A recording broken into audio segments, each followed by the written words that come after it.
Saya tuh udah dijawab sama Kejaksaan Agung, udah diapain, sebenarnya nggak perlu tanya saya lagi, ngapain?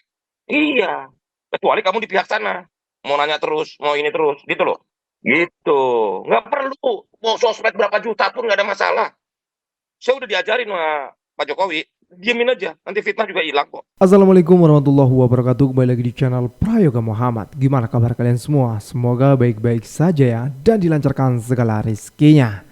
Ya teman-teman semua, akhirnya ya Bapak Budi Hari membuka diri untuk diperiksa gitu ya. Beliau mengatakan ya sudah, kalau mau periksa saja, tidak apa-apa gitu ya. Dan juga teman-teman semua, kemarin itu tanggal 12 atau 13 ya, beredar juga rekaman dari Bapak Budi Ari yang sepertinya sedang teleponan gitu ya dengan seseorang. Oke, kita dengarkan dulu rekamannya ya. Udah biar aja, nggak apa-apa, udah biarin aja. Media sosial, ntar juga dengan pemberitaan-pemberitaan Kejaksaan Agung nolak juga dengan sendirinya hoax itu hilang, nggak dipercaya. Ngapain kita perlu bantah? Nggak semuanya harus kita tanggapin. Kalau udah bener-bener hoax kok, ngapain? Ya,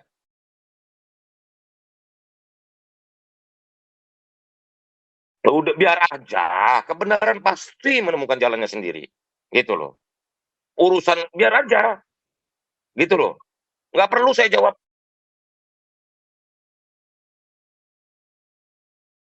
Saya tuh saya tuh udah dijawab sama Kejaksaan Agung, udah diapain, sebenarnya nggak perlu tanya saya lagi. Ngapain? Iya, kecuali kamu di pihak sana, mau nanya terus, mau ini terus, gitu loh. Gitu, nggak perlu, mau sosmed berapa juta pun nggak ada masalah. Saya udah diajarin sama Pak Jokowi, diemin aja, nanti fitnah juga hilang kok. Gitu, ya, oke. Yuk, makasih. Di sini Bapak Budi Ari menanggapi video yang viral ya, yang telah diupload oleh Bung Syahroni ya, mengenai penggerebekan di suatu kantor yang di dalamnya itu banyak laci-laci berisi uang ya, tumpukan uang ya. Dan di sini juga Bapak Budi Ari mengatakan ya biarin saja gitulah, kalau misalnya fitnah ataupun hoax ya pasti hilang sendiri gitu. Beliau juga sudah belajar dari Bapak Jokowi ya kan, yang tidak menanggapi video-video yang belum jelas gitu ya. Oke teman-teman semua, coba sekarang kita lihat ya komenan daripada netizen di akun X. Tweetan dari Opposite 6890. Oh pantes aja, periksa Budi Ari dong katanya ya. Coba kita lihat komentarnya. Dari si milik Kitty. Oh gitu diajarinya. Pantes aja banyak masalah serius di negara ini diem-diem aja. Karena akan ada pengalihan isu. Muncul masalah baru, jadi masalah yang lama ketiban. Ini menanggapi kata-kata Budi Ari yang belajar sama Pak Jokowi ya. Dari Andri, sudah diajarin Pak Jokowi, suruh diemin aja nanti juga hilang. Hebat, hebat, hebat. Dari Yuda Chandra, biasanya pimpinan saat itu paling tidak meminta keterangan dulu. Lah ini lewat aja, ada apa ini? Yang terhormat Bapak Kapolri Listio Sigit. Tapi kan Bapak Kapolri sendiri sudah mengatakan ya bahwasanya ingin nanti kalau memang mengarah ke sana gitu, beliau akan memeriksa Pak Budi Ari gitu ya. Diajari Jokowi, sampai sini paham kan Pak Mas Said Didu. Ya semua orang sudah paham ya, tapi Pak Jokowi masih ini loh, masih viral loh dia loh. Masih sering belusukan juga. Dan pakai baju warna putih, celana hitam. Oke teman-teman semua, kita lanjut lagi ya ke videonya. Saya siap diperiksa dan memberi keterangan kepada para penyidik. Saya jelaskan apa adanya, seluruh data-data selama saya menjabat sebagai Menteri Komunikasi dan Informatika 17 Juli 2023 hingga 20 Oktober 2024 saya akan jelaskan semua. Begitu loh, apa yang saya lakukan. Karena kan di dalam organisasi juga ada rentang struktural, di mana ini adalah ibaratnya begini, dari Menteri, Direktorat Jenderal, Direktur, ketua tim dan anggota. Berarti itu ada 4-5 layer di bawah saya. Begitu loh.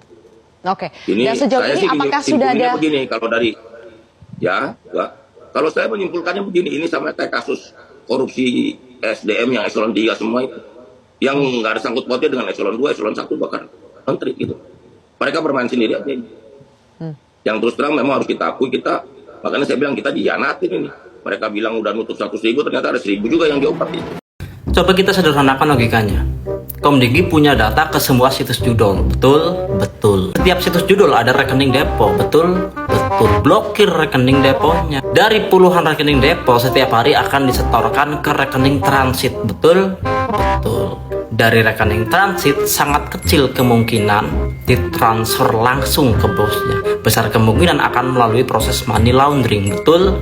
Betul. Blokir rekening transitnya, tangkap pemilik rekeningnya, pelajari skema money launderingnya. Kepada siapa tujuan akhirnya? Tangkap itu bosnya, atau minimal orang terdekat bosnya. Tapi saya percaya gak perlu serangkaian proses tadi itu, karena pemerintah sudah tahu siapa aja bos-bosnya. Kata Budiari kan juga begitu. Emang dasar pemerintah aja yang gak niat, udah kebiasaan nomor-nomor. Ya kembali lagi ya, tergantung pada niatnya, mau atau tidak mau. Ya sekali lagi teman-teman semua, Bapak Budiari sudah membuka diri ya untuk misalnya mau diperiksa ya periksa saja gitu ya. Beliau yakin kalau beliau tidak bersalah. Jadi untuk kepolisian ya segera memeriksa saja gitu, biar pada rakyat juga tenang gitu loh, nggak terus-terusan diributin. Oke teman-teman semua, ini juga lagi rame ya soal lapor Mas Wapres ini yang dianggap program ini tidak tidak masuk akal gitulah ya, karena negara sebesar ini masa iya sih yang bermasalah suruh melapor ke satu tempat di kantor wakil presiden lagi ya kan. Bahkan ada yang sampai menunggu beberapa hari loh karena beliau juga dari luar kota. Ribet lah pokoknya ya. Oke teman semua, ini tanggapan dari netizen, kita lihat videonya. Lapor Mas Wapres, kira-kira 19 juta lapangan pekerjaannya akan dibangun kapan? Kalau bisa, jangan seperti presiden sebelumnya yang menjanjikan 10 juta lapangan pekerjaan, tapi buktinya nggak ada. Terima kasih. Selamat pagi, lapor Mas Wapres. Saya Subiakto dari Surabaya. Sudah 3 hari ini nggak dapat nomor di sini. Saya pikir yang perlu diatur dulu adalah sistem penomoran. Jadi semua orang bisa teratur gitu. Ini semua nyerobot ya nggak selesai-selesai. Security yang ada di depan ini juga tidak punya inisiatif gitu kan. Berikutnya adalah bagaimana seperti kami yang dari luar kota. Ini harusnya dikasih meja sendiri supaya orang-orang yang datang dari luar kota ini tidak sampai keleleran gitu. Kemarin saya ketemu ibu dari Klaten, dari Kalsel, nggak ada ongkos. Itu kan kasihan gitu kan. Ini kalau nggak dibenahi dulu di bawahnya gini, makin hari makin numpuk gitu kan. Ya, belum lagi klaster masalah yang ditangani. Ada yang minta baju sekolah, tapi kita urusan tanah juga bercampur dengan mereka gitu. Ini yang paling banyak urusan tanah sepertinya. Jadi mungkin bisa dibuat periode lah ya, 1 bulan ini mungkin urusan tanah diselesaikan dulu seperti itu. Habis itu urusan berikutnya perizinan dan sebagainya. Karena masyarakat di bawah ini juga bertumpuk-tumpuk masalahnya. Ada terakumulasi karena penegakan hukum kan memang sudah lama hancur kita. Kepolisian nggak bisa diandalkan, kejaksaan sama saja, DPR apalagi. Jadi ini terobosannya bagus Mas Wapres. Cuma kalau manajemennya nggak diatur, ini sama aja bohong gitu kan. Kita kritik membangun lah ini. Saya pendukung 02, pendukung Mas Gibran, pendukung Pak Jokowi, pendukung Pak Prabowo. Tapi ya harus betul-betul disiapkan. Jangan gerudak-geruduk kayak gini. Ini nanti lama-lama citranya kan jadi tidak baik. Jadi jadi pencitraan saja. Karena kemarin di ILC karena Ilyas sudah bicara itu. Ini terobosan atau pencitraan gitu kan. Jadi saya pikir ini yang harus diselesaikan. Begitu saja, terima kasih. Assalamualaikum. Cara untuk membungkam suara-suara kritis, satu-satunya cara untuk membungkam bagaimana suara-suara nyinyir dan bulian, tunjukkan bahwa semua laporan-laporan yang masuk di dalamnya itu bisa dieksekusi. Dan yang paling penting harus dilaporkan grafiknya. Dari 1.000 laporan, separuhnya sudah dieksekusi. Dari 10.000 laporan, 80%-nya sudah dieksekusi. Tanpa grafik itu, maka sehebat apapun pola komunikasi yang dibuat, ini akan dianggap semacam pengaduan yang penuh dengan harapan kosong. Harkos alias pemberi harapan palsu. Tentu kita tidak mau, Bang. Tentu kita tidak mau punya wakil presiden membuka aduan, tapi tidak memberikan solusi-solusi yang konkret. Oleh karena itu, ini karena baru awalan, belum sebulan menjadi wakil presiden, masih cukup panjang sebenarnya untuk menjelaskan bagaimana keberpihakannya kepada publik dengan laporan-laporan ini tentu dengan gaya, dengan manuver, dengan terobosan-terobosan yang baru. Kalau selama ini lapor kepada anggota dewan itu nggak pernah digubris, ketika lapor eksekusi langsung. Jadi Gibran tinggal telepon, Pak Bupati, Bu Gubernur misalnya di Jawa Timur, itu bisa dieksekusi tidak soal lahan. Gubernur Banten, bikin rumah sakit di daerah Lebak dan Pandeglang yang kemudian itu layak dan seterusnya. Kalau itu bisa terjadi, antara ekspektasi yang cukup kuat dengan realitas, saya kira ini akan mendapatkan aplaus yang seluas-luasnya. Oleh karena itu, Wapres Gibran buka pengaduan masyarakat lewat istana dan WhatsApp. Keren. Kita baca komentar-komentarnya dulu ya itu. Yang atas, gue mau ngaduin lu ke yang maha kuasa. Fufu-fafa pak, ditindak, meresahkan itu. Tuh, mau ngadu Fufu-fafa bisa. Kan pengaduan doang. Kalau ditindak lanjut mah ya nanti dulu. Aduh, gimana nih netizen. Ini program udah bagus nih. Jawab pertanyaan wartawan aja nggak bisa. Gimana mau jawab puluhan masyarakat? Aduh. Laporin Akus Kaskus head speech. Bisa berarti nih. Bisa banget. Mau ngadu ternyata terlihat baik-baik saja. Capek juga ya pak. Yang pertama gue setuju. Emang efisien. Secara nggak langsung ya berarti DPR bubarin aja. Gitu, nggak ada gunanya. Struktural dari daerah dibubarin aja pak. Karena nggak ada gunanya juga gitu pak. Satu lagi pak, seharusnya bapak menggagas suatu program itu kasih tahu dulu.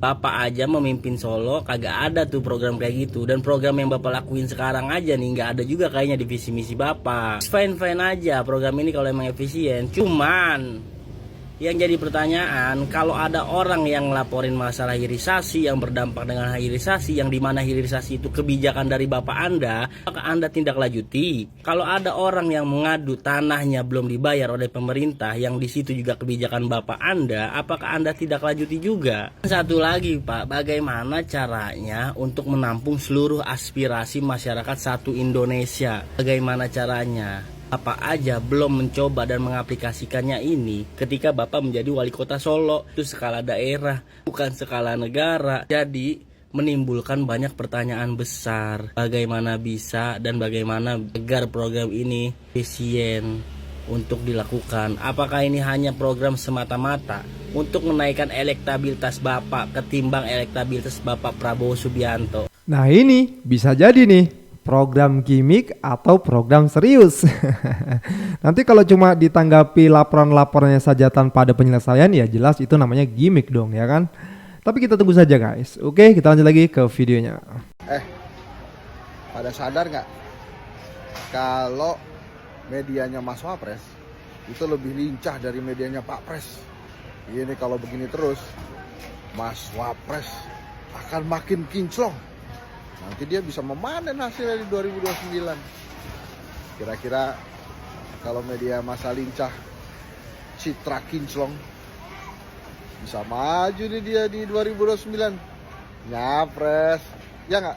Ya. Gimana Indonesia mau maju? Para penjabatnya aja yang sudah berani bersumpah di atas Al-Quran pada ingkar janji, pada rakus, pada maling, pada zolim. Buset, Tuhan aja gak ditakutin cok. Emang edan dah.